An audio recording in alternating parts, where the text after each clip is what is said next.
would like to change or add? Allison, did you give it on table items? Yes, Yeah, can I get that? of course you can. Thank you. And we'll put this on. Oh, good. I think that's addressing an action item, isn't it? That's one of the action items. Yeah, thank you so much, Alice. Okay. Any comments or changes to the agenda? If not, would somebody like to move? Okay, Maureen moves. Can I second things? Yes. Yeah, okay, so I'll second it. All in favor? Aye, yeah, okay, good. Approved. Adoption of the minutes. So we actually have 2 minutes to look at. Because we weren't prepared at the last meeting to look at the previous ones. So we have the ones from March 1st and the ones from April 5th. So the only thing that I noticed was just a small, not typo, but just misstate on the March 1st minutes. Adoption of minutes, in the left column it says February 1st, which is correct, and then on the right side it says moved and seconded, the minutes of, it's just March 1st instead of February 1st, just a small little, yeah. But other than that, I think everything else looked fine. So approve the March 1st minutes. Thank you, Maureen. Seconded by Chris. All in favor? Yes, approved. And then if we go to the April 5th, I think it's captured as well.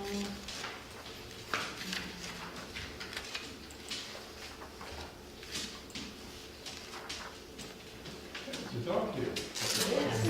That's a lady. Lady, yes. We'll get into my Who day. also came, actually, she came from Taiwan. Aw. You're just gonna stay on. Okay, any thoughts on the minutes from April 5th? No? Okay. Maureen approved, I'll second, all approved, yeah, okay. Done, okay. Moving right along.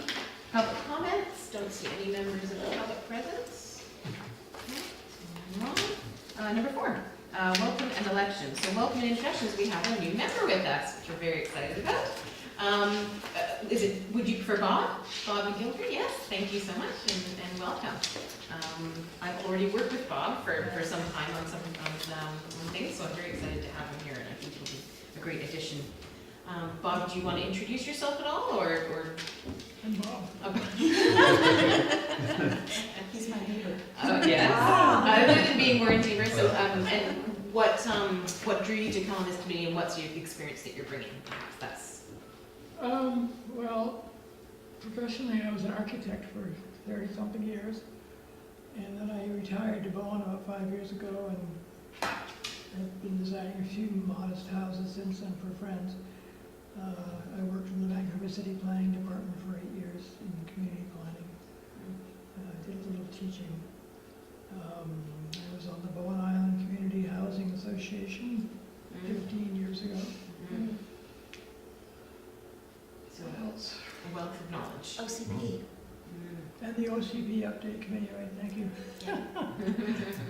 And probably all the relevant stuff. My wife and I live at the end of Harding Road. I'm there when I'm there full time. I've been away this winter in town for some health reasons.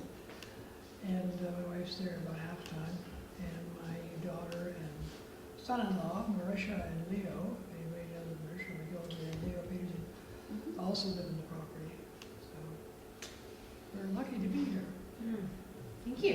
You're very welcome. Election of vice chair. I think we talked about this a couple meetings ago when I was elected chair, and at the time nobody kind of wanted to step forward. So we do need, we need a vice chair, don't we? Or is it something that we can go without? Because I mean, really, in reality, it's a position that, you know, it just means that if for some reason I can't make it, you chair the meeting, and it's just kind of a second. We don't need it? No, okay, let's just leave it. Unless, I shouldn't presume. Does anybody want to be? Particularly? I have a feeling nobody really wants to do it. So, if it's not needed, then we'll just skip it. Figure it out as we go. Yeah, we'll just figure it as we go. We can just, if for some reason I can't make it, just take turns.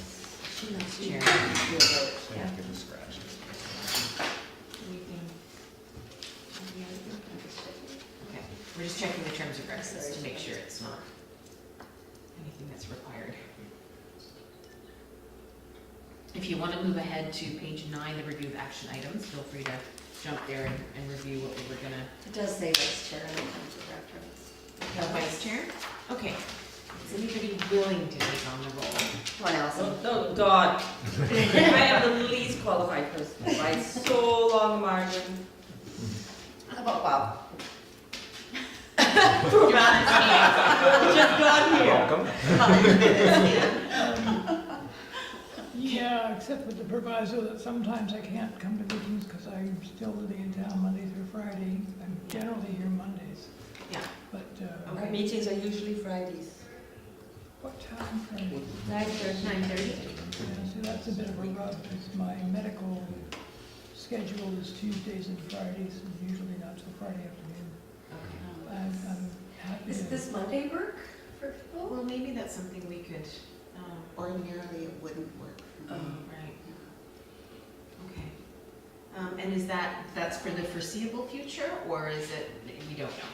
It's hard to say at this stage. Yeah, hopefully not too much longer. Okay. All right, well, why don't we, if you're happy to accept the position of vice chair for now, Though you might not be there. and then maybe we could add as an item to Could we- discuss schedule. I just kind of size, a bit rude of me, just kind of just ask Maureen, look, if Bob wasn't available, between the two of us, one of us would. Can be here. Yeah. Okay. Co-vice chair. Yeah, just so that we're kind of like, as you go down the line, go behind Maureen and I, so you wouldn't be without a chair. Okay, great. Yeah. I imagine any of us would step in at a pinch. Yeah, I'm not too worried. But if it's legally required, then. Then it's Bob. Yeah, there you go. All on me. All in favor? Okay, all in favor. There we go. Yes. Okay. Oh, so you It was a trick. And And so you walked into this. No. do we feel that because the other thing, Bob, that's an option is you can attend remotely through like a conference call. So if for the next couple of meetings, so we've got, this is May, we've got June, July, and then August is off. So really it's 2 more meetings and then we're into September. So if- And I'm hoping the schedule will be totally flexible. Yeah, so if it's just maybe the next 1 or 2 meetings, you can always attend by conference call. So then at least, it's it's not the same as being here, but at least you can have your ear in and certainly, I do attempt to share the conference call and check in. So, yeah, so that's definitely an option. And I think, Steph, you just appreciate it if he can let you know a day ahead so that we can set it, or what is your preference to give notice for a conference call? The number is 4269. Here, just call. Oh, okay, so we don't have to set it up, it's just there, Yeah. so, okay. Phone. So yeah, if you could just give us a heads up, day of or morning or day before. Is that, just give me that again, because I just want to make sure, so wherever we are, because it's occasionally put a 4-2. 69. And that's this Thank you, room. I may well have that, but let me just make a note, 4-2, okay. So if there, thanks. and I can put 2 Yeah. people Yeah. on that. Thank I can have 2 people. I would phone you then. You just email me your number and. Yeah, okay, great, thank you so much, Bob. Okay, next, action items. So on page 9, we should have a list of action items that we've been working on. So the first on the list, Tessa's working on the invisible housing piece, Great. but it's not ready. Okay, it's in progress, great, Yeah. okay, thank you. And Steph, Looking forward to seeing it. Oh, yes, and include the Metro Vancouver Housing Data Book Executive Summary in the next agenda. Yeah, I think that was in there. It's in here. I didn't print an extra copy for the binder. I wonder if you could put this in your binder. Okay. Hopefully that's a very reasonable request. Thank you. So that would be on page, It's 47, or 46 and 47, I'm gonna go back, which is some of the stats that were in that Metro Vancouver that relate to controlling. Mm-hmm. Yeah, that was useful.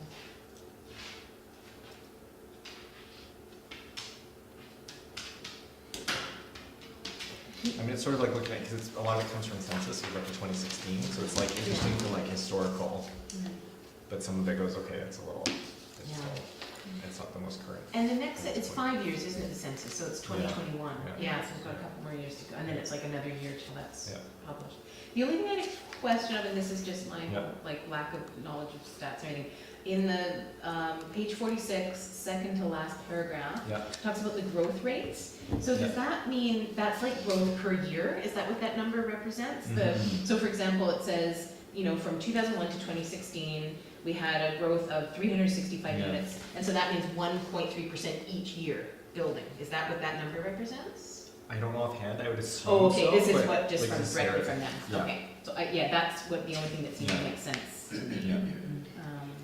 Okay. Can I just, in this third paragraph, of a total of 1495 households, that's primary residences, I believe, rather than households? What Am I- Yeah, page 'cause are you it was talking more about? like 18 and It's Page on 46. 46, third paragraph. Yes, I found it, I know.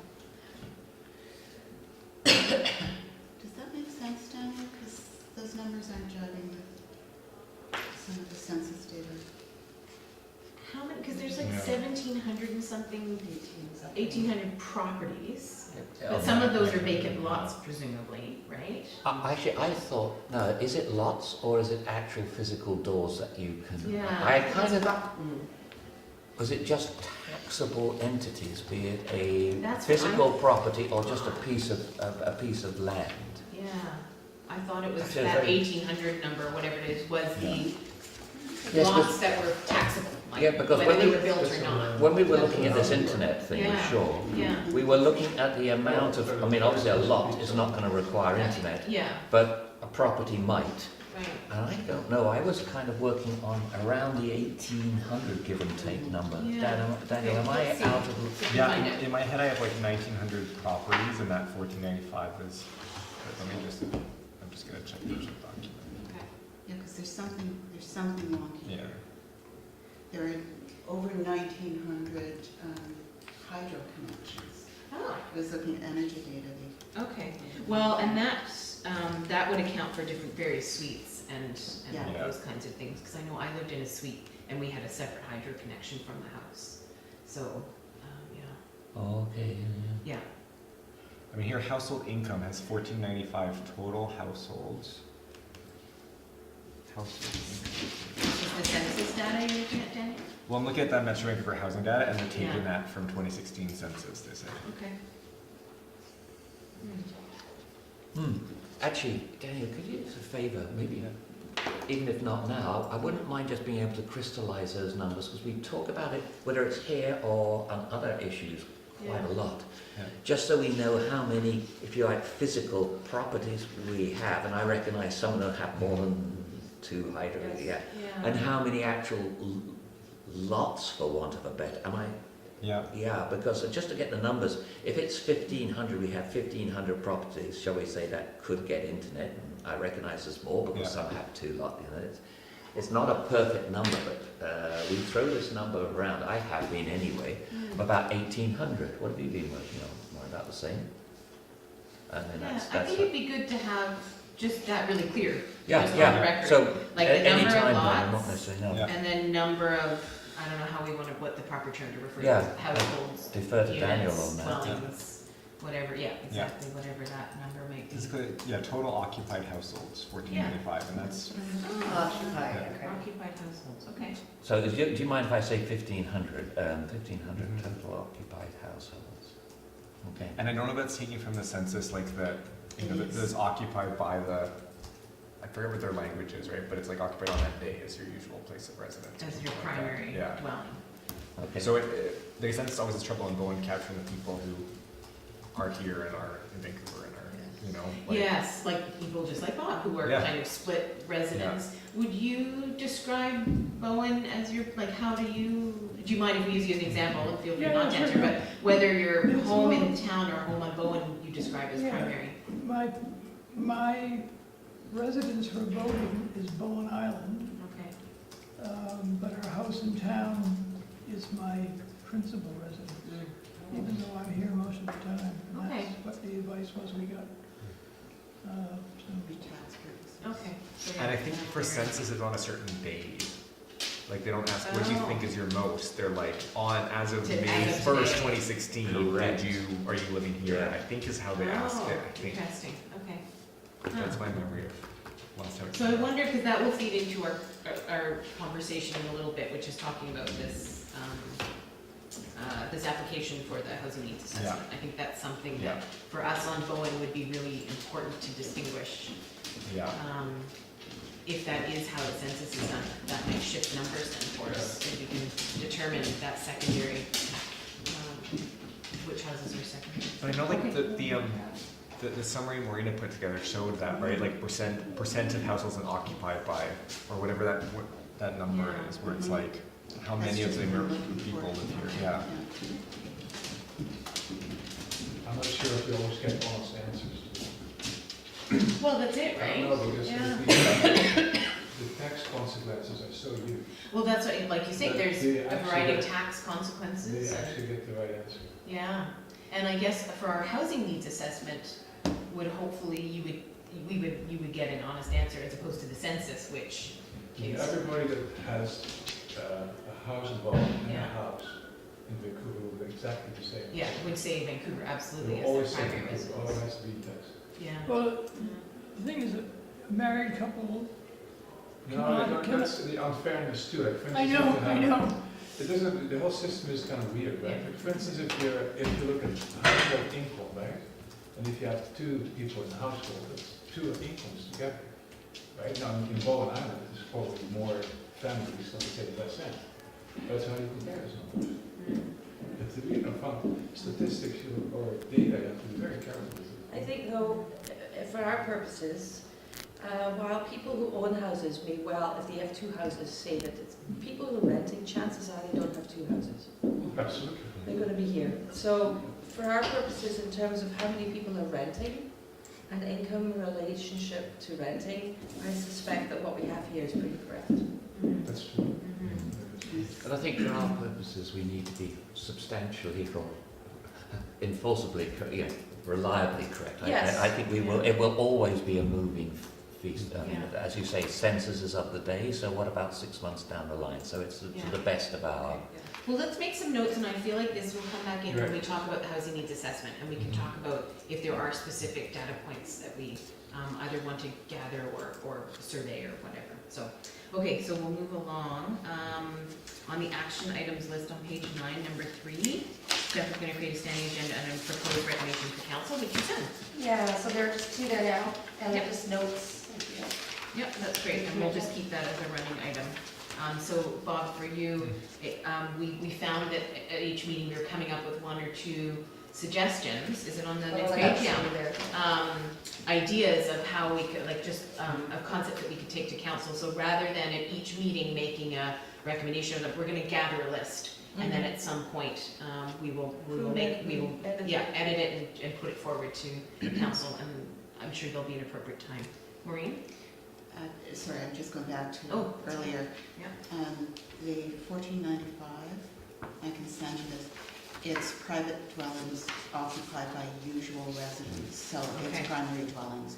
And the total number of dwellings on the island is over 1,900. Oh, okay, so, yeah, so 900 total. So I can send that around again. Okay. So I'll take that off of Daniel's action item. Okay. When you say dwellings, does that mean then cottages which are just a cottage or a garden shed? What constitutes a dwelling?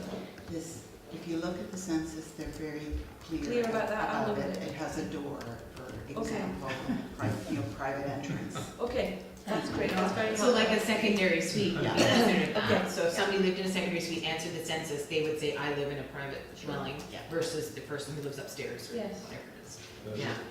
The only reason why I laugh is that in every land use bylaw, dwelling has a different definition. Yeah, Yeah. So, you know, yeah. there isn't a common definition for dwelling. No, every municipality does it their own way. Like, I'm just looking at the census online, right? Unoccupied dwellings must meet 3 criteria indicating they are suitable for year-round habitation in order to distinguish them for seasonal homes or cottages. It says they must have a source of heat or power, as evidenced by chimneys, power lines, oil or gas pipes or meters, generators, wood piles, electric lights, heat pumps, or solar panels. They must have access to a source of drinking water, throughout the year. They must provide shelter from the evidence.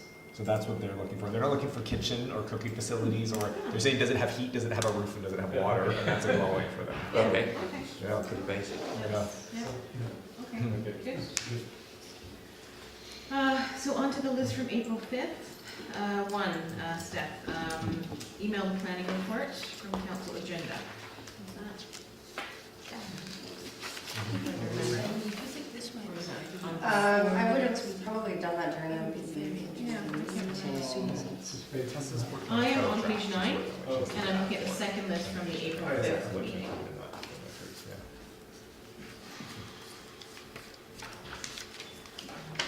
Is that ringing a bell? If you did send it, Daniel? Planning report, was that a summary or something? That was probably my planning applications list, do you think?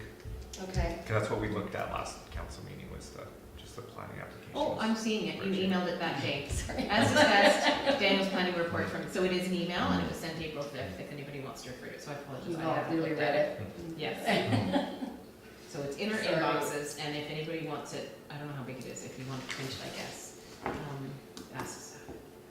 Number 2 is a repeat, sorry about that. Okay.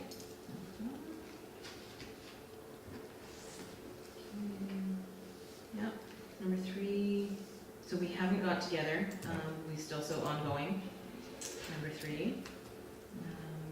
And so, yeah, actually, I'd like to discuss number 4, so all of us to have a workshop to discuss the land use bylaw terms. So I think we all agreed at the last meeting that the work Fritz has done really, so Bob Ketchup, Fritz has been doing some really great work on visualizing and examining our existing land use bylaw and to make some suggestions, and with the overarching idea of how do we incentivize the housing that we actually want through our land use bylaw. And when you sort of examine what we don't want and what we are currently, incentivizing or allowing. So I think we agreed it would be great to have a separate meeting that would be, I'm thinking at least 2 or even 3 hours long, kind of a workshop style, where we really look at that and pull it apart, and it would be, I think, Fritz, maybe even Daniel, if that's of use to you. So I don't know when, because Daniel, you're also undertaking a review of the land use bylaw, like currently. So when would be a good time to fit that into your work? Sooner, late? Like, I'm just wanting to make sure it aligns with what you're doing. Probably sooner. Sooner, Yeah. okay. So do we want to do it at our next meeting and make that meeting a workshop, or do we want to schedule it as a separate time? My instinct is that at the meeting is probably, because we're kind of already there, like scheduled in and set aside. So whether we just kind of say for that majority of that meeting is we'll just make it a workshop, and then we'll follow up with all the other formal things at the next meeting. Sounds good. If people are okay with that. So Bob, I don't know if you feel particularly strongly that you'd want to be there and be Yeah. involved in that. I mean, if it's a really important meeting, I can come over from town. Okay, so I think then our next one is that working for you? June Fritz? 7th. Yeah, Okay, I thought maybe to give a little bit of thought ahead of the meeting. yeah, There would be different ways to prioritize. Okay. So for instance, like, there may be changes that would be easy to make, like Okay. a no-brainer, as Yep. opposed to come to Easy. the I love take away. low hanging fruit, that's the term. Yeah, and so, and there may be some that are a bit more on the edge, like they would be very useful in my mind, but not everybody always agrees with everybody else, right? So then, so like different ways to categorize it. Because like you see, if you have a total list and it goes on and on, first of all, people throw it out in the recycling bin. But also it's hard for people to focus, like, how you implement it or how you judge it, Yeah, so no, I definitely think part of the work would be, so we can think of how to, like the agenda for the actual workshop. So I think it would be, and we can work on this, and maybe with you and me, Daniel, we plan to have a meeting anyway, so maybe let's kind of discuss it, create a little agenda for it. And I think for sure that the end of that agenda would include a prioritization and creation of a list, and ones that we either think are easy and we should do, or ones that we think these are really, really important and they should be done, even if they're a little harder or more expensive. Do you know what I mean? Matrix. Yeah, do a matrix? Yeah. Okay. I mean, one thing I'm interested in is who's affected by it. Yeah, there you go. Yeah, Yeah. Yeah. okay. And we can co-create that on the day too. We can say, how are we going to prioritize these? What are the, so who's affected? Are they the most, vulnerable, or the people who don't have other options? Or like say, are these easy and quick to implement or fast? Or, you know what I mean? Like, so what's easy and quick, what's worthwhile, all that stuff. So I think we can create that together. Some of them may stimulate discussion, and other ones are ready to be implemented if council want to do it. Yeah. Is this the whole land use bylaw you're reviewing now? Or is it focused? That's why it stalled since Sarah's left. Okay. But I mean, in theory, it started like APC. It was looking at specifically some of the definitions that go into like essentially buildings. So it's like height, grade, Right. lot coverage.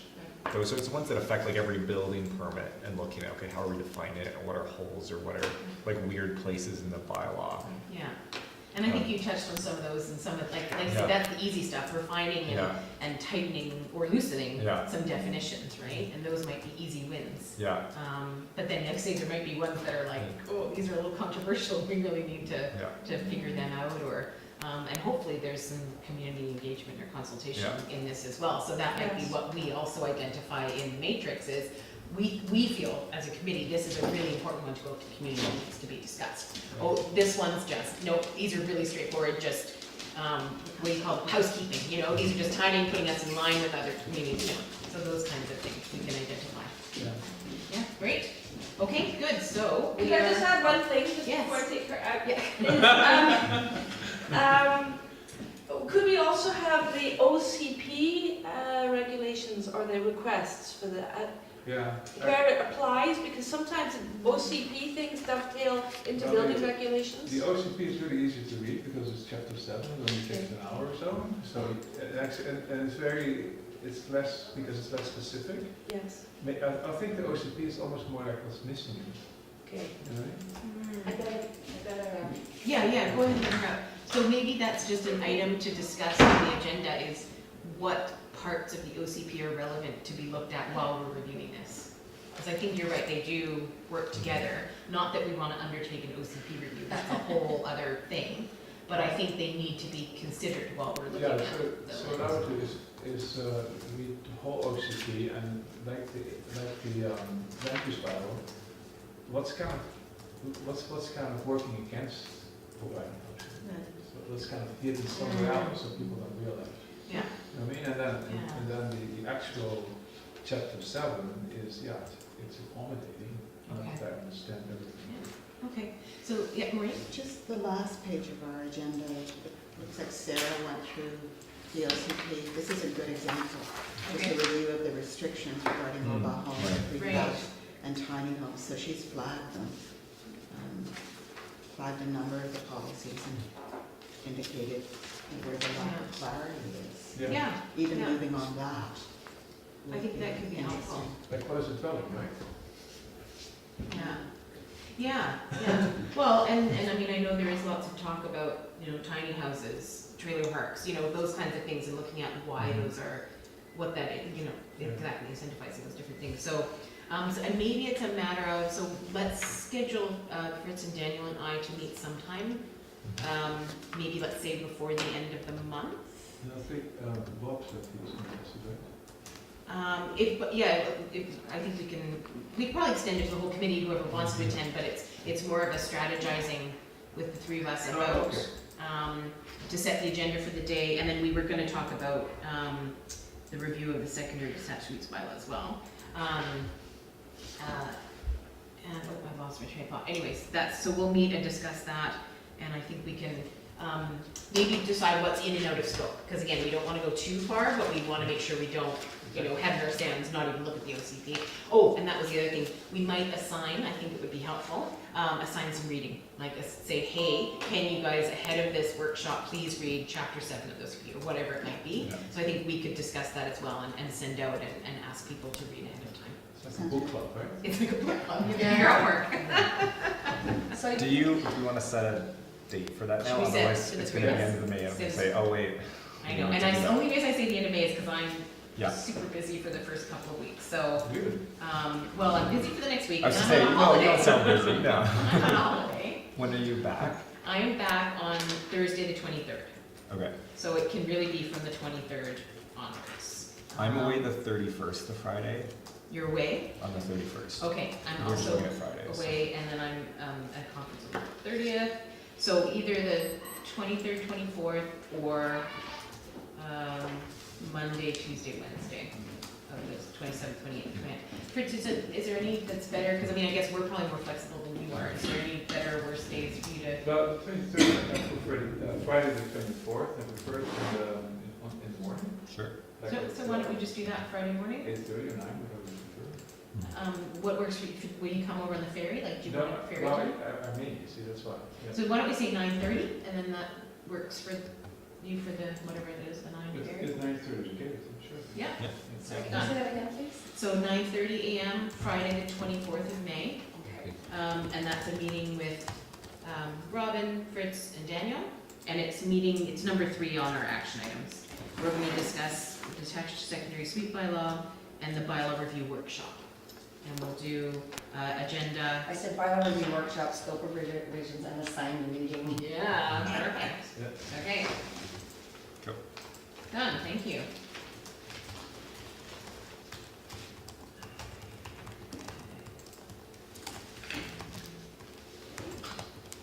Okay, so that's finished. That's number 4. So number 3, I have not engaged with Community Land Trust. I did not get a chance to talk to them when I was at that workshop, and I haven't reached out yet, so that's ongoing.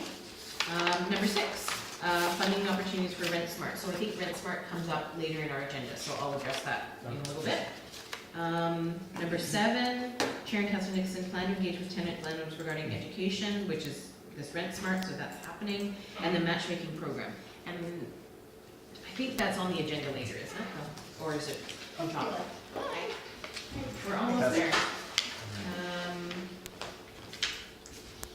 I don't think it is. No, okay. What's that?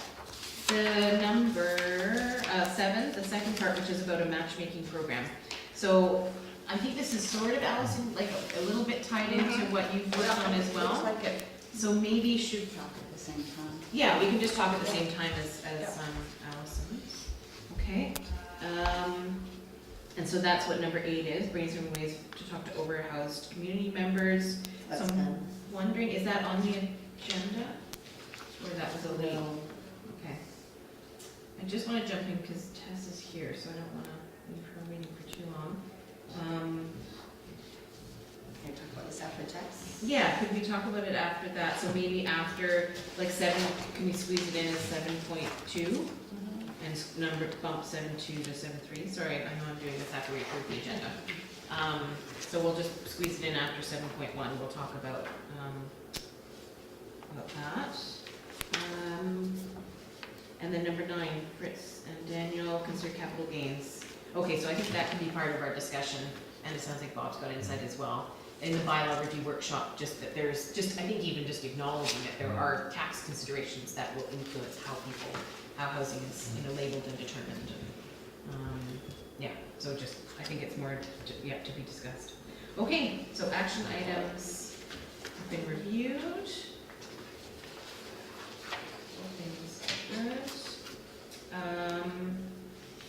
That's done. Standing item list of housing recreation, so if anything's come up, we'll just add to that as we go. Are you okay, what was the land use bylaw update? Is that, Oh, that was just, Daniel and I were kind of wondering, guessing if Fritz was gonna bring one of his great Oh, okay. things. We didn't know, so I just thought Yeah. I'd put it there as a, So you can take one. your sketches. do you have any new Bring information about some bylaw times. updates for today, or shall we save anything for the next Oh, workshop? I just started to prepare it for the OCP, and I just kind of wondering how to process the things that I identified for the land use bylaw, but you just kind of explained it. Yeah, okay, good. So good. Good, so 6.1's done. So 7.1, this is exciting. So Tess is here. If you want to join us, Sam, come on up. So the Ready to Rent training program. So I can't remember how this all started, but it started a couple of meetings ago. We identified that Ready to Rent is a program that's offered that essentially provides, and maybe Tess, you probably are a little bit more well-versed than I am, it's a program that provides education to both tenants and landlords in their rights and responsibilities, in the legal aspects of it, the, whatever it's called, the Tenants Act. And there's a couple of different levels of education offered. And so, wonderfully, in a partnership between Birch and the municipality, Tess is going to be trained as a trainer. So she's going to attend a training session later this month and get that knowledge, and so she will be certified or authorized to deliver the material. So then back here on Bowen, we can have her give these informational seminars. Do you remember off the top of your head, like what are the different, there's a few different offerings? Yeah, so there's a 3-hour course for renters, there's a 12-hour certificate course for renters, and then a 2 to 3 hour session for landlords. I think a lot of the landlord one is about communications, especially with your tenants. And yeah, a lot of it, I mean, it's primarily to have a little bit more longevity of tenants. Yeah, so it's very exciting. Finding and keeping homes. Yeah, and I think just improving knowledge, because I know even just when I've anecdotally had conversations with people, they've sort of said, sometime when they were frustrated with either a tenant or a landlord, and I've gone, because when I became a landlord one time, like I did a lot of research on what I was allowed and not allowed to do, and they've said something that frustrated them, and I thought, you're not allowed to do that. Like, that's actually, you have to give 24 hours notice if you're coming into the front. All those things that I think are just, just simply a lack of knowledge. So hopefully our idea being that having some knowledge, and if we can make it as accessible, which is hopefully means free, to people, that we increase the tenure, the longevity of those relationships. And reduce conflict and just overall and hopefully reduce problems. Yeah. So I think why I asked Tess to come, because we were sort of like, well, hey, so she's doing the training this month. Do we want to start to map out what that looks like, or who's I don't know, it's still a little up in the air. Whose wheelhouse is the Could you make that part of the conversation as to the when I sort of present my ideas around shifting the mindset in Bowen? Oh, sure, okay. Do you want that to be okay? Yeah. So why don't we just, if everybody's okay with it, well, why don't we jump into it, because that's what we were going to talk about. Are you okay to stay for 10 or 15 minutes, Tess? Okay, so what we had, a couple of items on our agenda. Allison, why don't you jump in and tell us what you brought? So I mean, it's not a report. I just brainstormed and was throwing out ideas for the committee. I think the first one is that a mindset shift in a community takes years, not a workshop. It takes a long time. Use multiple platforms to communicate with the community, which would be, first is facilitated workshops, and I just added ready to rent workshops, posters, Facebook, Bowen Island everything else, Bowen Island housing. I don't think it should be just in housing, I think it needs to be across the board. And you need somebody, whether it's volunteer or not, who is frequently putting in information and kind of massaging the mindset of the community in a sense. Small focus groups, the undercurrent. And then under F, I should have added this. I had ideas around what small focus groups could actually, how you would actually put them together. Because sometimes we have problems, because we'll try and create small focus groups that are specifically about something, but because they don't fit into other people's lives, they end up being very small and too small. And so my idea was create teams of people with very specific and achievable tasks, with a way of them to function both as part of the small mini groups, which would meet anyways, but also feed information and ideas back into the large groups. So that might be me that creates a group of, say, 20 mini groups of 4 or 5 people who are meeting anyway. So it might be a group of mums who happen to meet at BICS, and you get talking with them and they're interested in the whole idea of housing and how do you make it a more manageable place for people to live. Or I have violin students and the parents always meet in the playground while the children are doing the group class.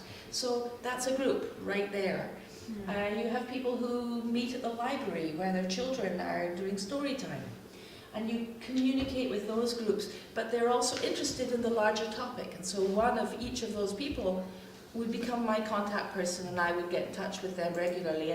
And through that group of 20 groups of 5, suddenly you've got 100 people who are talking about this. And then if there's something manageable, which is you have one conversation about housing in this next month.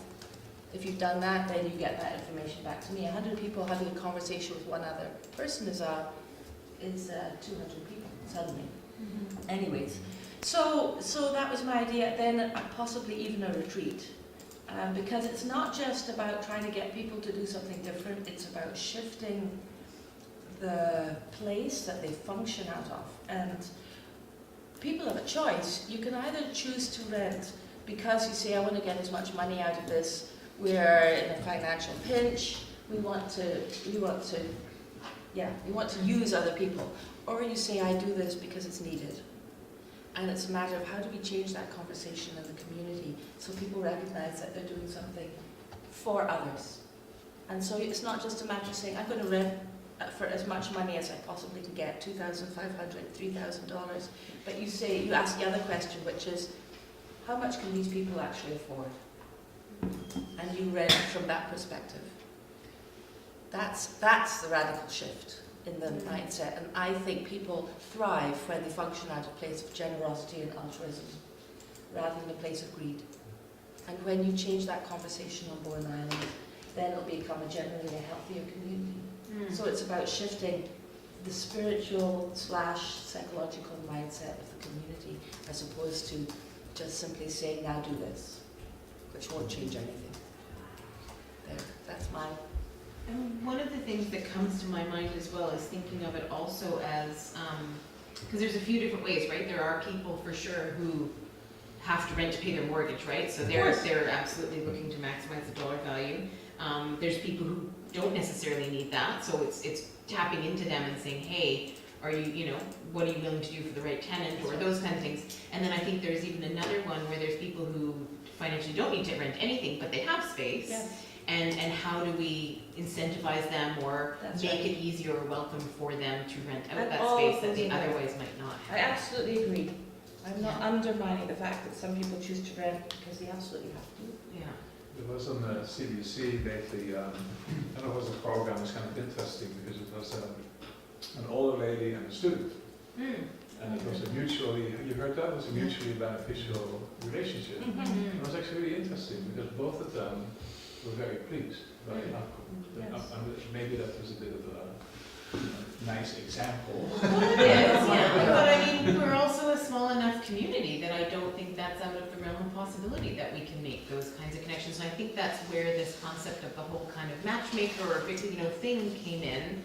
That how do we connect people like that? Like, I mean, I won't name names because we're in the meeting, but we probably all know there is an elder in our community who needs help around the house and has tried to rent out a room. And so it's maybe providing some service like that to say, hey, if you've got space and you need help around the house, and we have a young person who doesn't have a lot of money, but can help out, and finding those connections where like you say, it's not just about the finances. It's not just about I need this maximum amount and I have this space and you're separate. It's maybe making those connections that are somewhere between. Like I actually like to think of my own personal situation where I have a tenant downstairs. It's a mashup between a tenant and a roommate. Yes. We do not function strictly as landlord and tenant, but we aren't also roommates. Yes. There's something in between. Yes. That we And actually, even sort of expanding the ready-to-rent concept. I know this probably isn't part of the training, but I really agree that talking about relationship is part of that. I mean, there's some, to come down on the middle of this, there's some really interesting material around on setting the right rent. And what setting the right rent means is if you take the greed on one side and altruism on the other. Okay. The problem with the altruism is obviously that you're not getting the money maybe you should do. Okay, but Should is a qualifier. Should is really subjective. well, or you're not getting what As much you might. as you could. Yeah. Yes. Yeah. Okay. So therefore, on the other hand, you've got the greed bit. But what the greed barometer tends to show is increased tenant turnover. And what people often fail to calculate in their sums is this, that if you have tenant turnover, it's rather like having staff turnover. It's an incredibly costly affair, and the costs don't always manifest themselves in the direct check that you write. The costs come to you like labour turnover, key labour turnover in many ways. So there is some very interesting stuff out there on setting the right rent. I like that term. I think that's really helpful. Because whether you're taking it from one side or the other, obviously if you're doing it as a gift to the community, I mean, it ticks all the boxes. Yeah. But in the middle and then going to the other side so far has actually proved when people stand up and spell it out, that you would have been so much better charging a little less, keeping your tenants longer, and if you want to equate it into pure dollars and cents, because some people understand that, just spell out the dollars. The argument is quite profound. So there is that as well, because the rest is conversational. Yes, it's a nice thing to do, whether one should make all the roses, but this is $1.01, and it can be quite articulately laid out, and I think should be in setting the right rent. Yeah. And Maureen, looks like you've got. Part of where this discussion started was in the Victory Suite initiative on the Central Coast. Could you bring that up? Staff, the address is thisisthecoast.ca, because it shows you how that has sort of evolved since it was just an idea about, I think it was about a year and a half ago or so, 2 years. Do you want to try? No, just scroll through, go to Suites. No, out to Victory Suites here? Yeah. So, I mean, one of the things that is really clever about what they did is that they have that concept. And they developed it through all of their posters and so forth. I think it would be a really good idea for us to think along these terms. And some of the material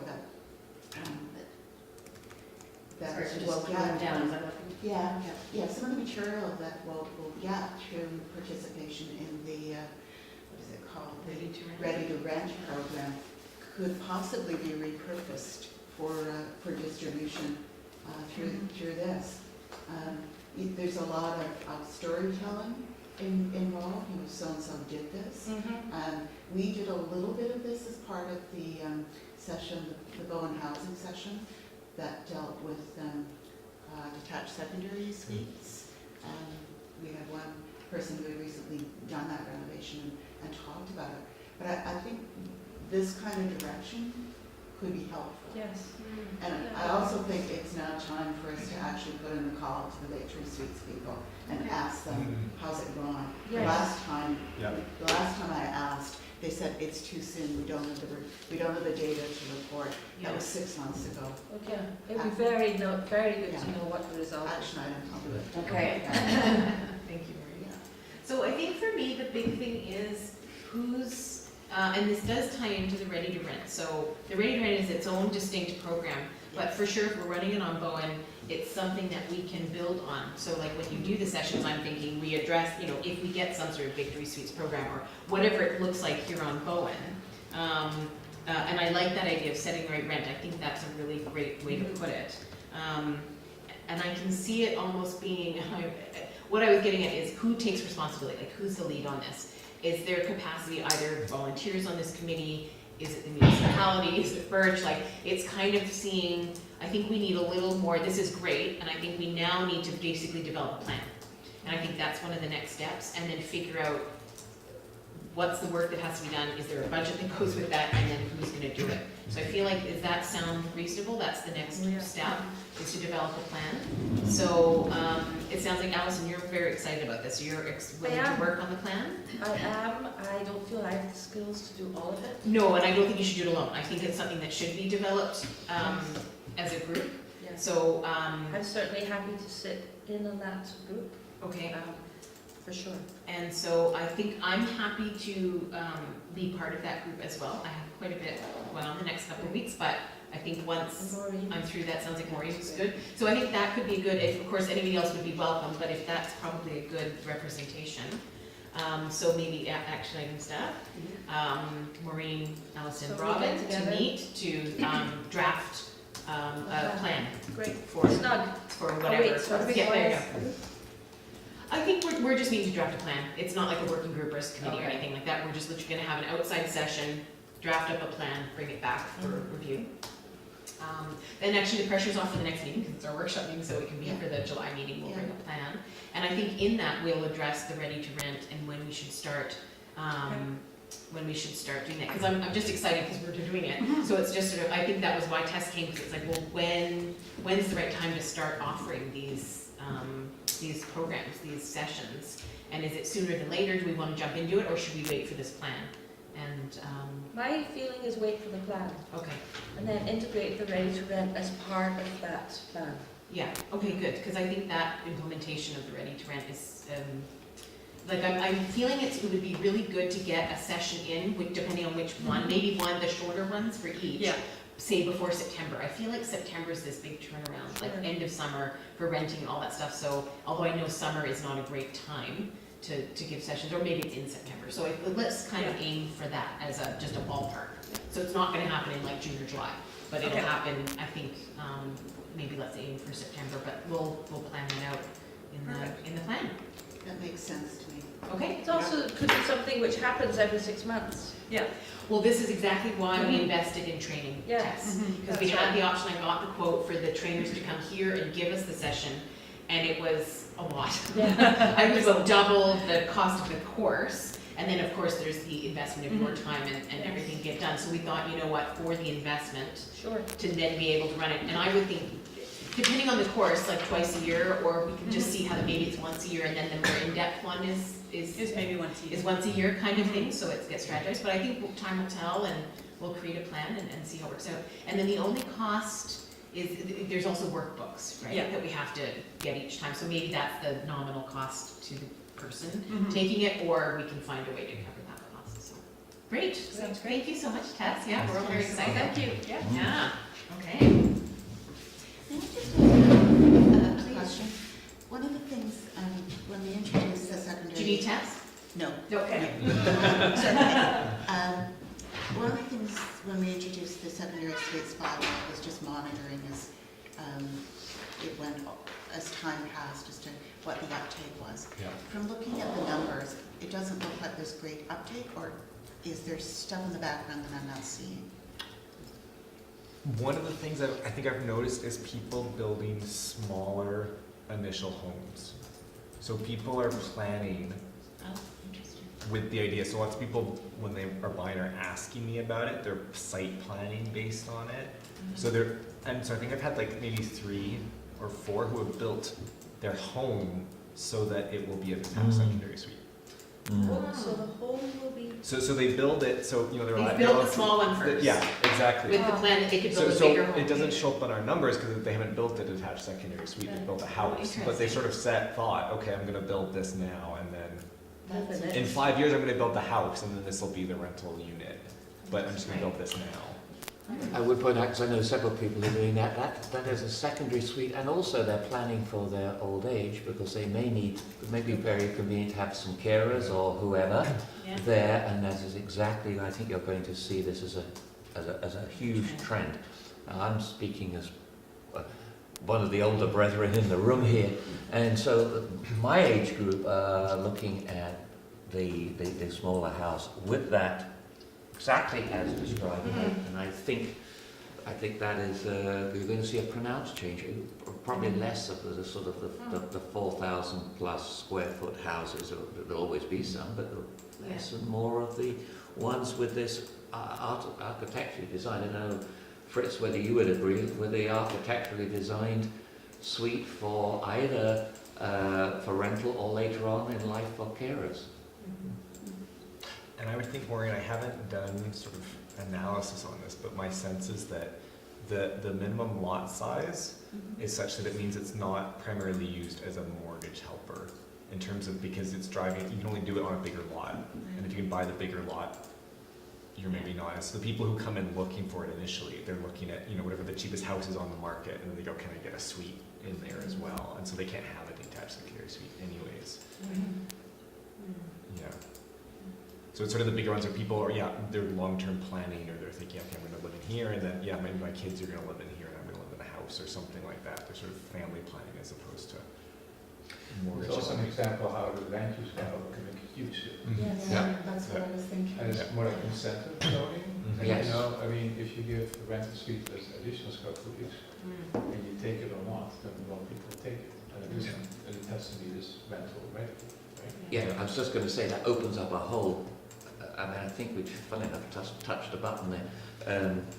Exactly as you say, if the incentive, if the zoning is, if you're doing this specifically, it means putting a kind of a covenant on the house. So that's if you've got the extra zoning for this, and you're doing it, it's got to stay that way, right? It can't turn around in 2 years later. Well, no, I think the key actually is that it facilitates. What I like about the idea of giving a bonus for a secondary suite, it has to be rental ready. Yeah. And what people do with it, it's their choice. But the chance that they actually build the secondary suite is much larger. It does provide instant opportunity to rent it out. It could be a family member, it can be somebody who pays for the rent. But if you make it too restrictive, a lot of people just won't do it. Okay, That's so what I don't like about, you know, I find that, for instance, if the regulations become so overbearing, which happens in Vancouver now, but giving credit to Vancouver, maybe I could give you an example. We're working now in our office on a new building, a new single-family house, so to speak. It's at the corner of 45th and Mackenzie. It's a very established area in Kerrisdale. And the city with the new duplex zoning is really cool. Within exactly the same maximum FSR, 0.7, you can now subdivide it in 2 halves, plus each half can have a secondary suite. So it's an interesting way to bring something in. So for instance, if you have, like in Bowen, the land use bylaw is structured in a way that people have, you actually use it as a tool, which the city of Vancouver is not doing. It's really hard for people to complain now in that area because everybody's aware there is need, but it isn't like, it doesn't change the character. That's the idea, right? If you read the bylaw carefully, then as the time goes on, they can ease up the bylaw, you know what I mean? But it's really, I find it really interesting. I think a lot of people actually do it, but it will go incrementally, here a little bit, there a little bit, you know what I mean? It's just, and people accept it, they say, oh, that's a good idea, maybe we should do the same, you know? Okay, so less restrictive and more, frankly, opportunistic that they've built it. So obviously they've built it, is going to be using it for Yeah, because, you know, I always find that governments use, of course, I mean, you know, the legislature, that whole word, right? That kind of implies to me that by legislating, you can control everything and it will just work out because people do exactly what you legislate.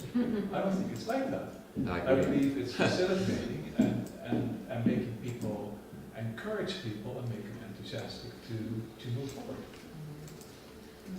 I have a question. Much as I'm absolutely for creating more rental suites, I'm thinking there's been a sea shift in the way we all are thinking it. Rather than 20 years ago, it was around, we only want everybody to have 10-acre suites, we don't want one to be too busy, we don't want to bring in more people, etc., etc. And now we're saying we've got to create villages for higher density, etc. What would be the repercussions if we do have a lot more rental suites, or suites, regardless?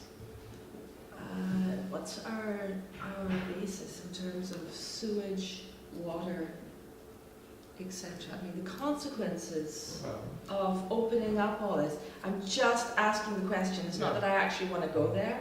Yeah, But and I there think must- that's something we can discuss at the workshop, because there's obviously just physical limiting factors. And I think that's, yeah, Bob? I just have a question for Fritz. I'm a little bit familiar with the Vancouver zoning, and they use floor space ratio as a big part of their control. Yeah.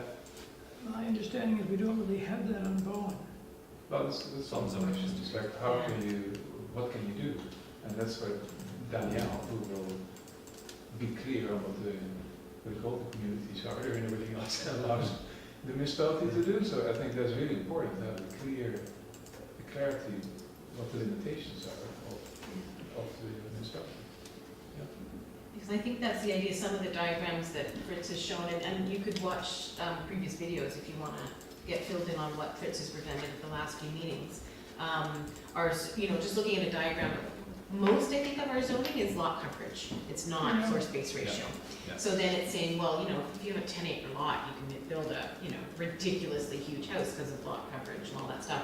So it's instead saying, you know, looking at ideas of, not that this is it, but ideas of, well, is there a maximum size of house you can build? And then if you want to build a secondary suite, then you can get extra, you know, whether it's square footage or like a floor space or whatever. So that's exactly what we want to examine at the next workshop, is the next meeting, is like, what are these things? How are we doing it now, and how could we actually shift so that we're incentivizing and encouraging what we want to get, as opposed to just sort of allowing what has been the status quo. So that's the purpose of the And next. can we add to that just a hint of stay in our consciousness? What is the consequences to the environment in Yeah. terms of shifting stuff? Yeah, I think if you're Yeah. talking about strictly about utilities, those are just hard given facts, Yeah. or things like such as, you know, you have to collect rainwater and reuse it or something, you know, Sure, for things. So like but I there's think just it limitations like behooves those us things. to hold that in our consciousness, because the ramifications of adding housing are great, Mhm. and we need to weigh up those. Well, and I think But, one of the there's a lot things, of legislation, right? For instance, you can't develop anything that doesn't have proper water or Yes. proper sewage. It's just impossible. You have to go through all the regulations that you have to go through. And but the irony is that the larger parcels that are distance from the code. Right? Oh, So I you- totally agree. I yeah. completely agree, and as a result, everyone has 2 cars or 3.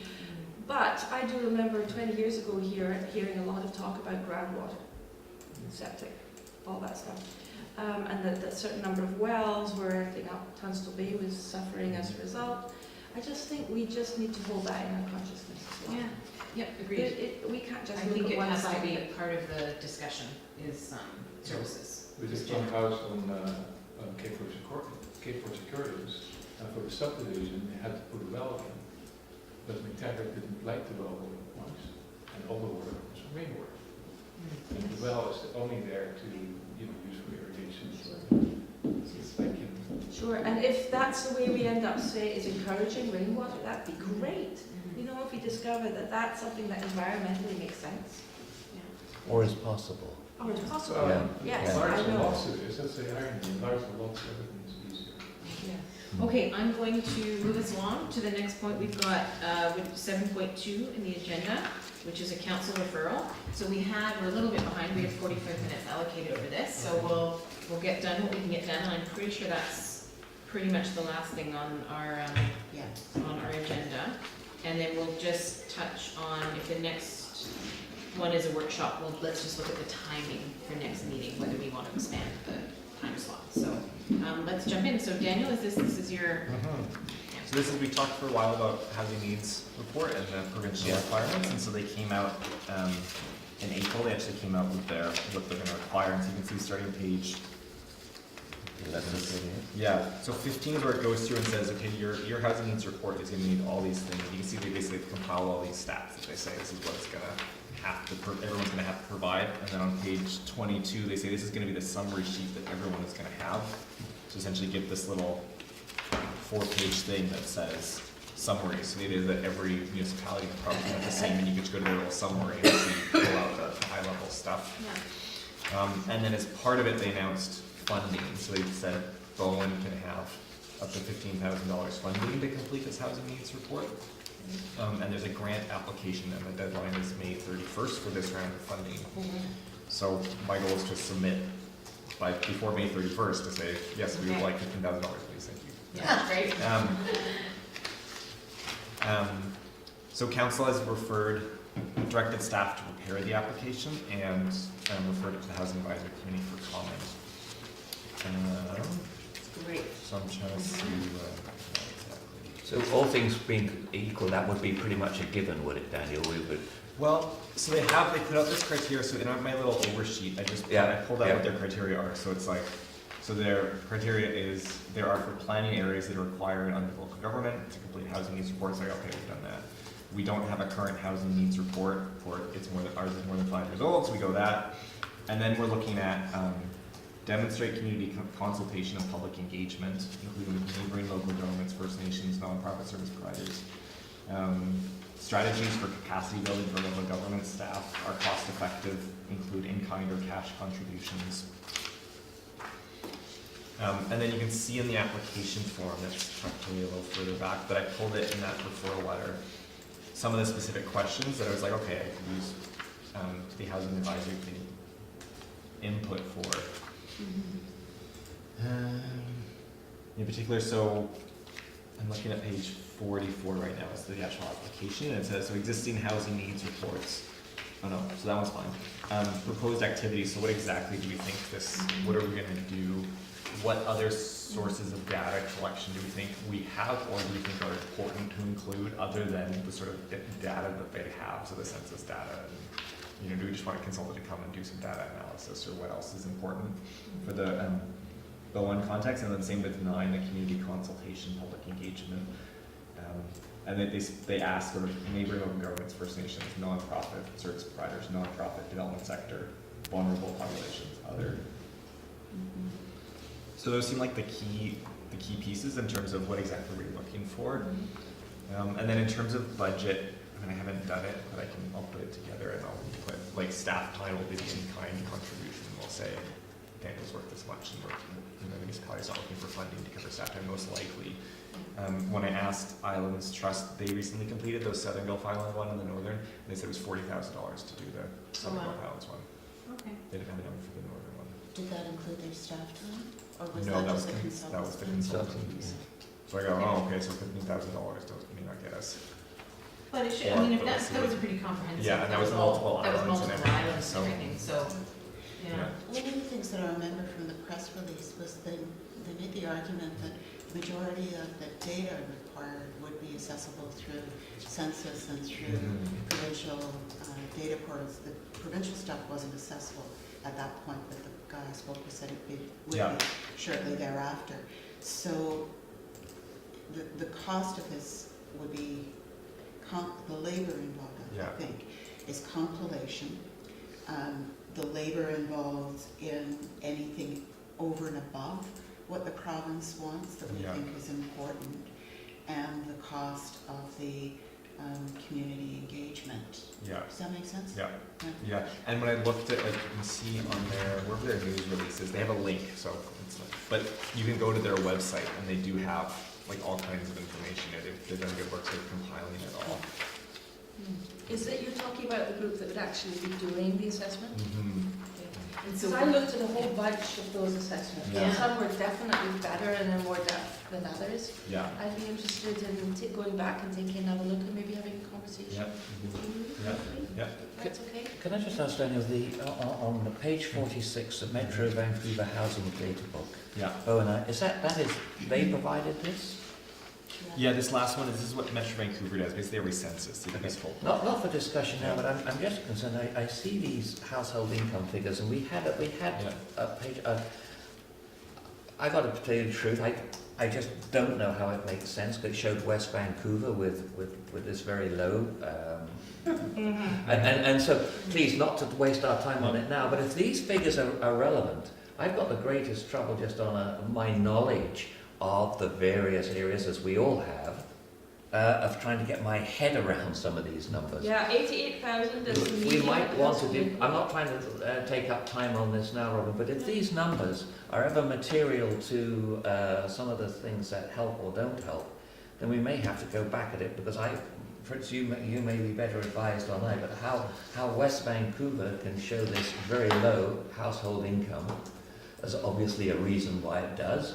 But it doesn't, it seems to fly in the face of people's knowledge of areas and common sense. Well, it's because they don't want to tell what they're actually earning. Well, There's a lot of Quite offshore simply, income. for It's tax been looked at purposes, pretty yeah. thoroughly. So, for example, there were, a couple of years ago, there was a lot of discussion about the disadvantaged nature of the children going to school in West Vancouver, and there was funding provided to help them with their language skills. And they had problems with their language skills, but they were certainly not disadvantaged children, and it certainly wasn't a disadvantaged community.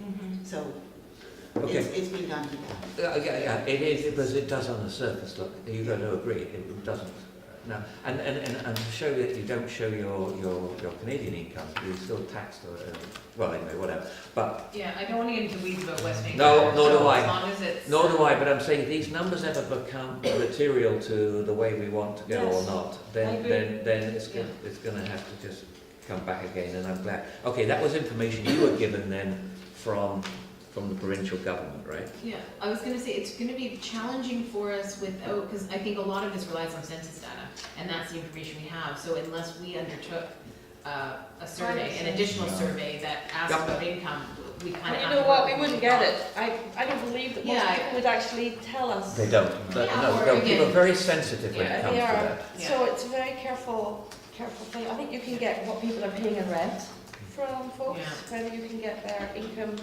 that So- they're not willing to tell census, I don't know. Can I go through, I had a few comments as I read through this whole thing, Yeah. so on page, these aren't numbered well, let's see, page, what would it be, 14, 15, 16, 17, 18, 19.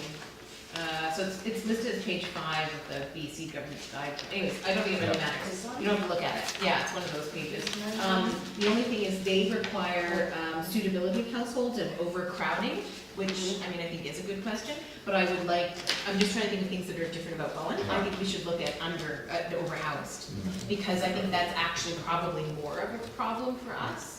Or, not a problem, more of a reality, Yeah. that there are people who, you know, you have 2 people living in a 4 or 5 bedroom, 3,500 square foot house, right? And not just because of the evolution of life, No. right? Kids were there, they grew up and moved out, or whatever it is, or that's the house you could get. So I feel like that's probably a more relevant, or in addition to that, would be a relevant data point. I don't know how we get that, but that's something I thought of. I would love to see us, and I don't know where, I really love the summary form. Like, I think that's Yeah. great, because then it's very standardized across. We might have a more in-depth report, but that the summary form comes out.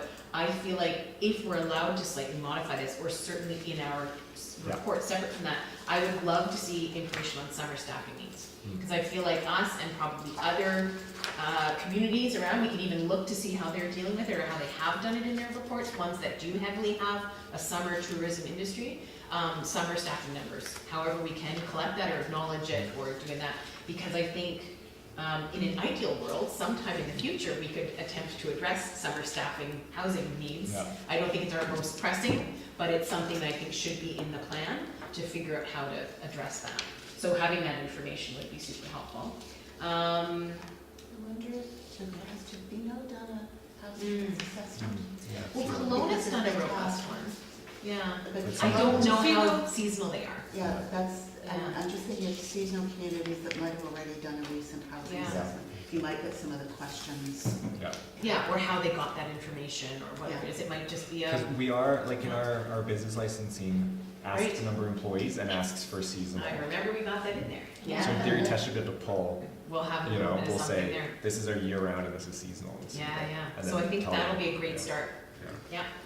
And another one I thought, and again, maybe this is, I'm still looking at that standardized form, maybe it's Yeah. just something that comes through in a report, just to have it written down. It asks for the household income of all households, renters, owners. I thought it would be very useful, even if it's just a snapshot on that day, because that's all this is, to have that carried through to here's what they can, if we use 30% as affordability, this is what rent they can carry, and this is what mortgage they can carry, and this is what that dollar value looks Yeah. like. Yes. I think those numbers extrapolated and shown, because it's one thing to show income, but that doesn't really translate easily and quickly, whereas it's very simple math to say, okay, that means our median income can afford $1,800 in rent, and here's our average rent, you know what I mean? I think having those on paper would be really useful.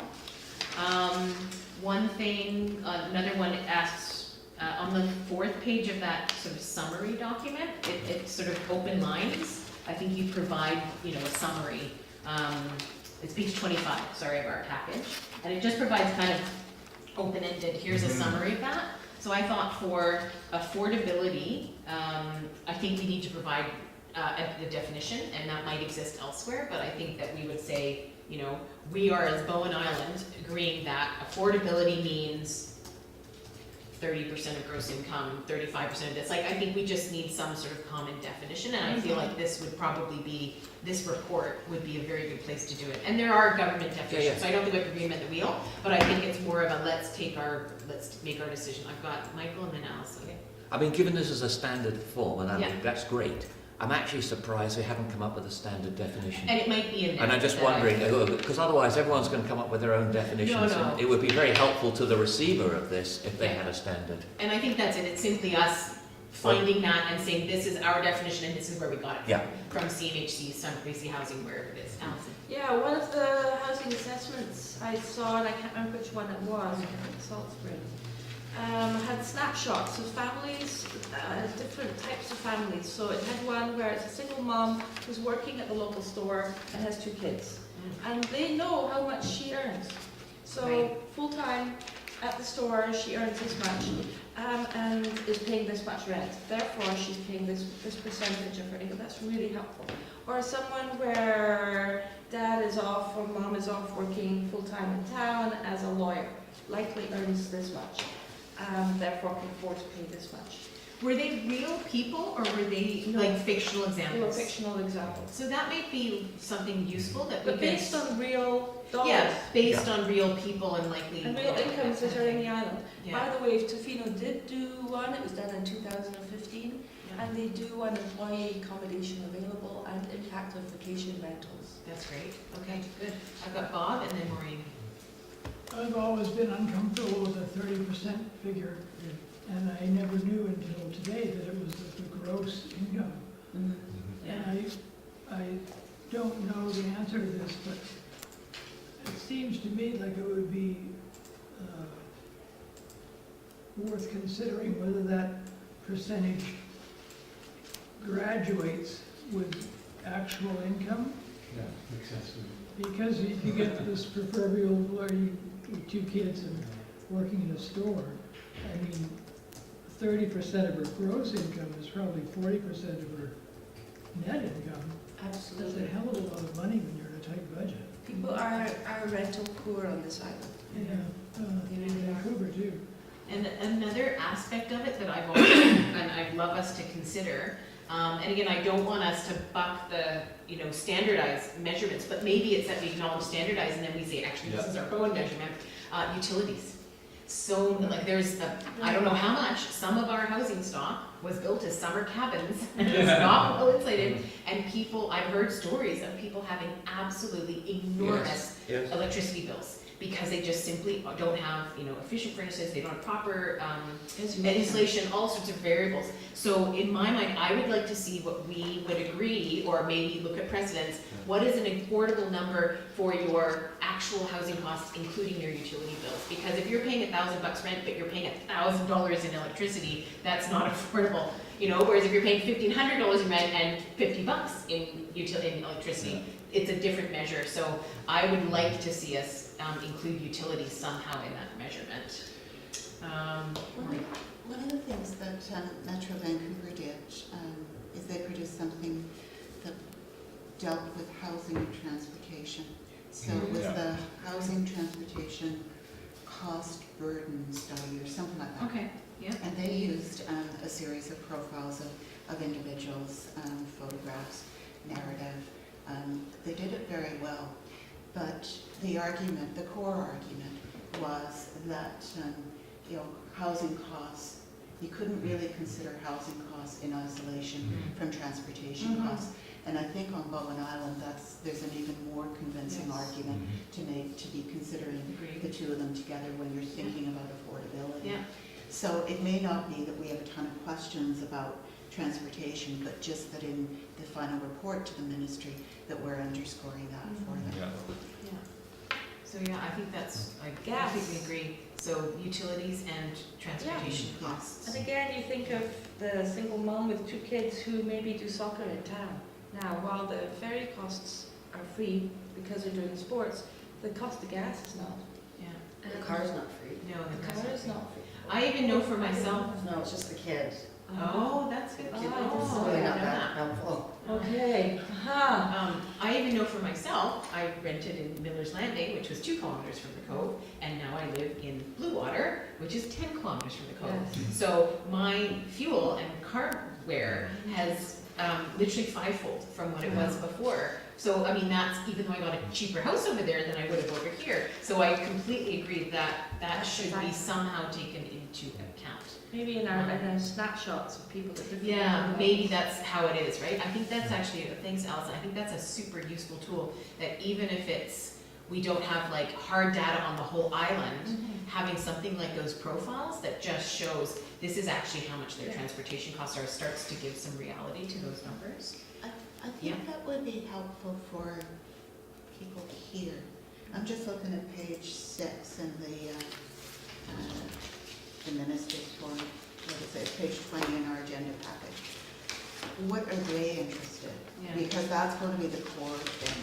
And then we've got to pull this together in record time, and then we have to figure out how to do the work within the money that we have available. And it sounds like there's going to be an ask of, $15,000 worth of time at least from municipal staff. So what the province wants is they want that 5-year projection of types of housing units, statements of key areas of local needs. So there's a narrative that has to be written to accompany all of these stats, number and percentage, and then filling out the form. So the form is kind of the tip of the iceberg here. Yeah. And it's going to be really useful to compare across communities, but then there's a lot of other stuff here that's going to be. Well, that's what I'm thinking. The form is the summary, Yeah. and then we'll have a report. And the Yeah. report will have much more depth, and then the summary is this 4-pager that holds those This would be essential so things up. great to get. Oh, yeah. I had a couple of other comments, just when we were looking at affordable housing, providing a definition. It says rental housing, and I don't know if we can do this, so this is just a big question mark. Is there a way for us to, whether it's define, or I don't know if we'll get the data, because in my mind, there's a big difference between what I would describe as secure rentals and non-secure rentals. So secure rentals being, these Like properties here at Village purpose-built. Square, purpose-built rentals, so maybe that's what we need, the language we need to use. So buildings that are owned by one owner are, the reason they're there is to be rented out to people, and unless you're a bad tenant, you will never get kicked out, essentially. Whereas the, whatever other language we want to use, the unsecured rental, whatever, is those secondary suites, the houses that are essentially at the mercy of that private owner, that they at any time, with proper notice and everything, you could be asked to leave. So it'd be interesting to acknowledge that in some way, again, based on a big question mark. I don't know, we're adding to a very big long list, so I don't know if we're gonna be able to establish it, but again, it's just a question. And sometimes it's maybe just, even if we don't have the right numbers and we're not able to do it, it's simply acknowledging it in the report, saying, this is an issue that we need to, Robyn, if we acknowledge one as being secure, yeah, then all others fall into whatever Yes. they do. yeah. And we understand that, just as you explained, given Yeah. the proper notice. So I think by actually defining them as secure, then anything else that isn't secure falls Yeah. into the other And categories. maybe the language is these purpose-built rentals, maybe that's the. And then the purpose-built rentals get the, And so yeah. we know what that means. So yeah, maybe it's as simple as that. Doesn't, by the way, give all the information you're actually looking for, but I think it's the simplest approach. Yeah, yeah. So any way to find out how many people, this would be from census, I guess, are actually on, for example, disability or really low income? And I know that you've acknowledged it in here, the Birch housing survey that we just completed, so I have some numbers on income and incomes in the census as well. So, yeah, that's, the reason why we asked it in our survey is then we can actually connect the answers, right? Not to a person, but to the, Yeah. so like I will do a filter that takes the very, very low income and low income and see what their needs are versus what the overall needs were for the survey. We haven't Great. done that work yet. And But you we'll- can do that with census data Okay. as well. Oh, you I- can? I don't think you can press tab disability and homes. Right, just income level, okay. I had a couple of more comments, where is this one? So you asked specifically about some feedback for us, maybe upon community consultation and public engagement. Yeah. So I just last week completed a course, the IAP2 planning for public consultation. What is it called? I forgot what the PP stands for. But anyways, I just did a 5-day course in this last week. So it was fantastic and very, very in-depth. So not that I want to argue about semantics, but I would argue that there's no scope for public engagement. And the reason why I say that is public engagement is when there's a decision to be made. And there's no decision to be made here. So I would say we're doing public consultation, community consultation. Anyways, I don't want to get into that. We don't argue with the government and their language. But there was this great, I'm going to draw it for you just because I love it. And it was so clear, this diagram that we did in this course. So it's when there's so this is the decision to be made. Decision, so it's called scope of decision. And then there's a bunch of givens, any decision, right? There's a bunch of things that are locked in that don't change, right? So givens that are, these things. And then there's the scope of engagement. So what do you actually, and the whole concept being, what do people actually have influence over? They don't have influence over the whole decision, right? Because there's a whole bunch of things locked in. Who's the decision maker, right? They're the ones making this decision, considering these. But somewhere in there is, oops, oh, is it working? Somewhere in there is a scope of engagement. And so that's gonna, sorry, don't mind my writing. That's gonna vary based on who the stakeholder is, what stage you're at, all that stuff. Anyway, so that's what I just found this super useful, because when you talk about public engagement, community engagement, you think, oh my God, we have to talk to everybody about everything, and it's not. It's like you look at the scope of the decision, you look at what you're actually going to talk to people about, what do they have influence over? And so my argument is in this, there's no decision to be made, they don't have any influence on it. We are literally gathering information, so that's why this is not applicable, but it's consultation. We want to consult with them and get their information in. I just found that a super helpful diagram. It's really good. And there's quite a few of those from this course. Anyways,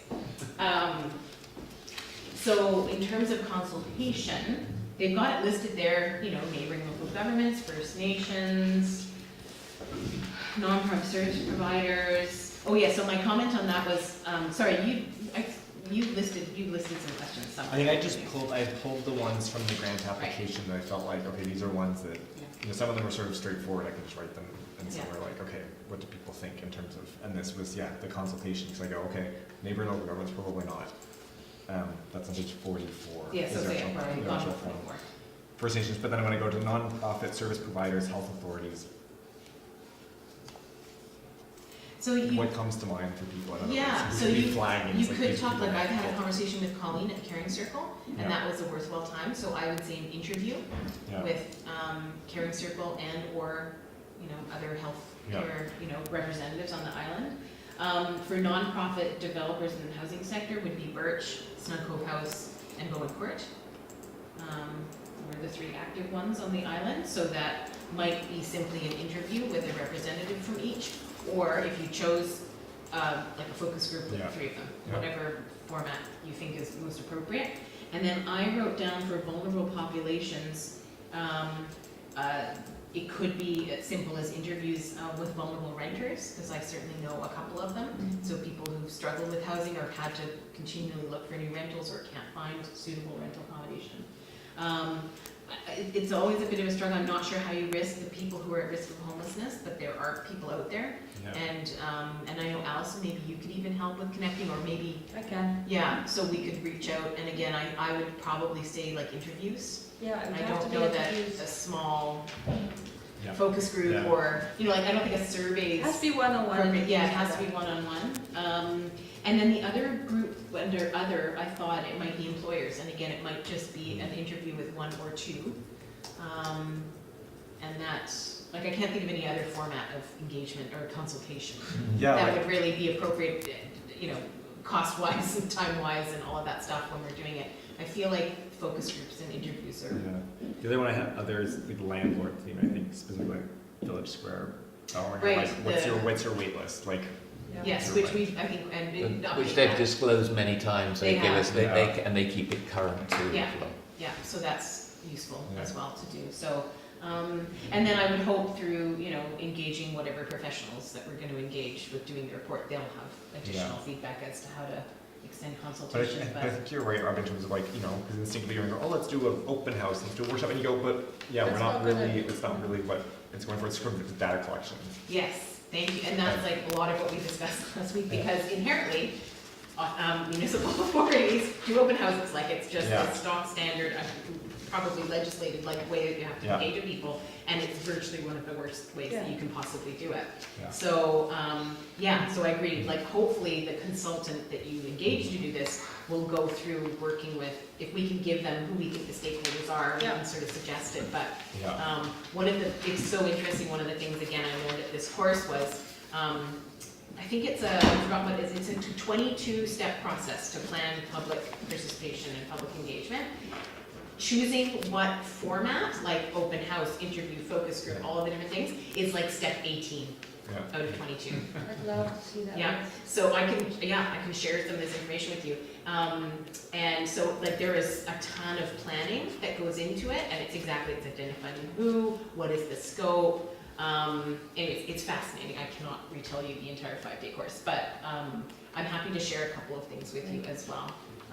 Could you That are email them publicly to me available. so I can look at them before we meet? Yeah, and one of them, if people are interested, I'll just put it out there, you can read them if you want. One of them that was an interesting document that's available is West Vancouver, because the consultant who, or the person who taught our course did this for West Vancouver. They have a staff guidelines for public engagement that is readily available on their website. So I can pass them around. Oh, do you? Oh, good, sorry, I didn't know that. Okay, I'm just finding I it should for you. review them. Yeah.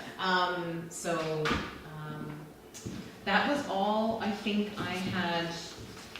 And then capacity building. There was a question about capacity building. My only suggestion would be the course that I took last week, which was 5 days. They have a much reduced version of a 3-hour version that they also did last week that is aimed at decision makers. So it's not teaching them all of the ins and outs, but simply making them aware of the process. And so that instead of a decision maker saying to a staff member, oh, we need to consult the community about this, please do an open house. It's actually saying, no, you tell them who you want to engage, what the scope of engagement is, and what information you want to get back from them, and then let them decide on the technique and all of that. Don't just automatically go open house or survey. Like, it's actually more about, like you say, who are we engaging, what's the scope, all that kind of thing. So just teaching them how to ask a better question, and then let staff with the expertise actually figure out the best format. So that would be my proposal for capacity building in the community. Wouldn't that be great? It's a 3-hour course aimed at decision makers. So I think Yeah, that would be. I mean, the other piece I had for that was just like, if it ends up being a consultant's doing sort of the data collection, they've looked at all of it, and at the end of it, they're providing their information here too, because a lot of it goes, okay, you need to update it every so often, but some of it is probably just, well, now we have a 2021 census, we can put the 2021 numbers in, and we have the same stuff, and now it's updated, and we looked at it, and that would be capacity building, just in terms of, you know, we could then hire somebody else to do it again in 4 years, but it's just like, and then that if like they big can, bare bones piece can. and if they can make sure that they share their process and it's done in conjunction, Yeah. which I assume it would be, then maybe it is something that in sort of the staff time that's invested in this first one could be reinvested at the next one in these one-on-one interviews or focus groups or whatever those bits are that will need to be updated beyond the census data. I was gonna ask you, because it says, so do you intend to collect data in addition to the data set? And so I've flagged here like, and it goes, i.e. community-based surveys, which seems like a leading question in terms of like, for example, you maybe want to do this, and I put, we did the island survey in 2017, so it's like maybe we need to do a survey 2019 to update. I'm hesitant because it's like, I know like Birch just did a housing survey. We're launching, I think, soon a short-term rental survey, so I'm like, how many surveys are people gonna fill in? Not, but I don't know what people think, so that's useful. We had a little bit of discussion earlier this week, no, last week, about what the components would be in the next island survey, and the feeling was that probably the Birch survey would more than fill that gap. Okay. And because we're also doing this, Yeah. it seemed like overkill. Yeah. Okay. And I guess then that's a question, if I can ask Robyn, with the Birch hat, is it Birch, if it's shareable? Absolutely. Okay. Yeah, we've just closed it. We've still got some paper copies that haven't been data processed yet. Yeah. So, we have it. We just haven't, again, I've got a few things on my plate. And then we'll get, and we just have to figure out like what's the best way to share the information. But yes, we are absolutely going to share. I'll be fast. It can be shared. The raw data, we're gonna try and, make it digestible in some, some format of report, but. We got 270, no, sorry, I'm wrong, 319 in the end. 319, which based on like a percentage of adults, which is pretty much, I checked the age thing, but I don't think we got any under 18s. I tried to engage both the schools to see, and then it didn't work out. So as a percentage of the adults, I think we got like 15% of adults, which I think for a survey is pretty good, I'm told, so. Yeah, so we got a really good response rate. And I think there's some good stuff in there. So yeah, if anybody wants, I'm happy to share. We should very quickly have the raw data. So if that's of any use, I'm happy to share that. Not for wide distribution, just, but again, it's gonna be public. It's just, we want to sort of format it and make it easily digestible. But yeah, no, it's not a secret, and it's all anonymous. There was no names associated with anything, so yeah. What was the response rate for the island survey last year? 560. Oh, great. It was high. Yeah. And it's considered essentially statistically valid, that percent of that number of respondents. I think you have to be very careful about self-selected surveys. I know from doing some work at the city years ago, we got burned a couple of times when we did self-selected in terms of their reliability. And we ended up having to go to a survey company, I don't know still, who did random sample surveys, which could actually provide, this is 90% correct 9 times out of 10 or something like that, so you knew how accurate it was. Yeah. Because unfortunately, self-selected surveys often are just a segment of the population who may be more engaged in, more whatever, but they aren't representative sometimes. I think that's really valid and agreed, and that's why we kind of want to put it in a bit of a report, because I can pretty confidently say just that people who are struggling with housing or care passionate about housing are the vast majority of people who answered our survey. I'm just going to say, so I wouldn't extrapolate the fact that, this is just, again, why we want to kind of do it as a report. I wouldn't say that because we got whatever percentage of respondents, that accurately reflects the whole island. But what I think is the more interesting thing is, like, for example, we got, when I last checked it or something, 36 people were actively looking, 36 individuals who answered the survey were actively looking for more suitable housing that was more affordable for them. So in my mind, that's the more interesting thing, is the actual numbers, not the percentage versus, but yeah, very valid point. Thanks, Dawn. Yeah, no, I agree. I mean, one of the questions that had been coming up earlier was just how many people are there? And regardless of anything else about your survey, you've got that group of people. Yeah. Okay, any further thoughts? Oh yeah, we're just about coming up to time. Any further thoughts on, or do you have any further questions? Have we given you the answers you I need? guess just if people come up more, I think I'm just looking still at the community council. There's names that come up where people say like, and not that I think this closes it, but because I'm very aware I have to apply by end of May, and I'm going to list stuff that they don't want to consult with, but I'm sure they'll fund us, and then we can come back and say, actually, we thought of 10 more people that we're going to, 10 more organizations we're going to add to our list. We're going to expand that as we go.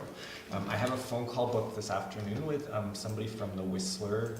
Sustainability. Who reached out to Robyn about helping with the grant application, or helping with doing it. And so probably I was going to talk to her. Not that necessarily she was going to do it, but just to see what advice she has.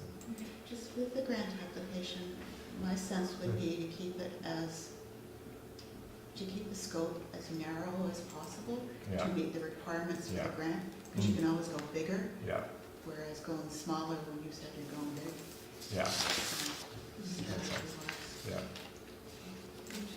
I just want small, but like a defensible $15,000 budget. Give us all the money, please. Just send us a check. Just send us a check. Just trust me. Well, we're good for it. Okay, so I think if nothing else, the last item before we adjourn, so there are some information items. Oh, Bob, sorry. I'm just curious, coming in late in this whole process, Has there been a discussion about the Whistler housing model and how it might or might not apply to Vaughan? I wouldn't say that we've had a specific discussion about it, but it's been mentioned. I think people are aware of the Whistler Housing Authority, and yeah, I think where does that? Yeah, we could bring it up if you want to look at it as a specific case study and discuss it. But I have a feeling most of us are probably, I don't know. I'm aware of it. I'm very aware of it. So I don't know. Is that? Do you feel it's relevant to us here on board? I have no idea. Okay. I think I looked at it sort of briefly at one point, and my sense was it was working in part because there were so many businesses that needed employers, and so they were very much incentivized to put money towards. So if you'd like, we could do a little quick case study at a future meeting, if that's curious and if you think that's relevant to the group. I don't want to get into it now just because, or I'm happy to chat with you offline if that's useful. I don't know if that's useful to everybody. I think most of you, or some of you know Tim Wake. Yeah. I mean, he was instrumental in putting that together. Yeah. And he's now bought a house back on Bowen after going through a change in his family. Oh, he has bought a house. Mhm. Oh, Okay, that's so- great. I didn't know that. Okay, great. So I don't know if I don't think he's living here full time yet, but I think he will be within a year or two. Okay. And he is occasionally on the island, so Yeah, I might yeah, just we'll know. get in touch with him anyway, just to say hello. I haven't talked to him for a while. Okay. See if I can pick his brain. Yeah. In the last term, we had a series of presentations to council, and council's aware of the Whistler model because of Yeah. Tim's prior involvement in a consultation project. We also brought over Josie Osborne from Topino, the mayor of Topino, to talk about the housing authority that they have, because we felt that the Tofino model might be a more appropriate one given the size of Bowen Island and the type of seasonality that we have. Yeah. Her recommendation was don't. She said that their housing corporation has not been especially successful, and that the reasons for that are that given the size of the community, it's overkill. It's too much bureaucracy for the objectives that they have. And given that caution, I think some of our concerns about the Whistler model were reinforced in that would be even more bureaucratic for our circumstances, and also that we lacked that initial push that the Whistler Authority had when the Olympics hit Whistler. We don't have an Olympics coming to Bowen Island. So Thank God. Yeah. we don't have that foundation. Good, okay, thank Thank you. you. So our last item, we're meeting Friday, June 7th. We're gonna make that a workshop. Are people able and willing to make that a slightly longer session? Could we go 9 to 12, 8:30 to 11:30, what are Not people's 8:30 to thoughts? 11:30, Okay. 9 to 12. Are people willing to do 9 to 12 in the schedules, and we'll see how it goes? Yeah. Okay, great. So next meeting, 9 to 12, as long as one's available. That's June June 7th. 7th. Maureen? Just one quick question for Daniel. Daniel, does this grant application have to come before council?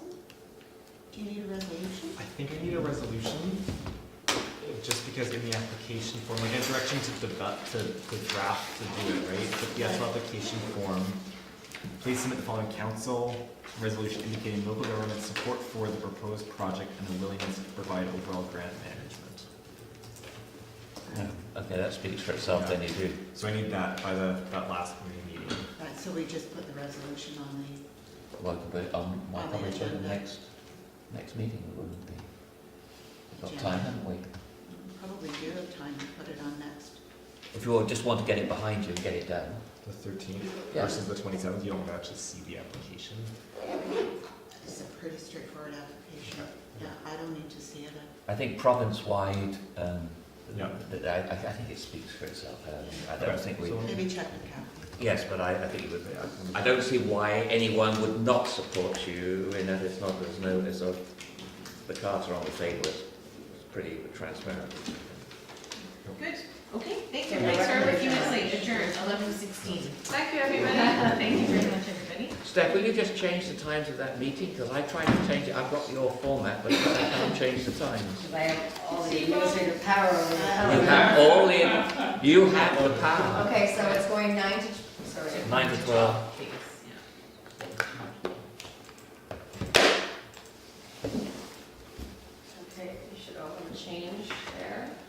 I will not change on the website because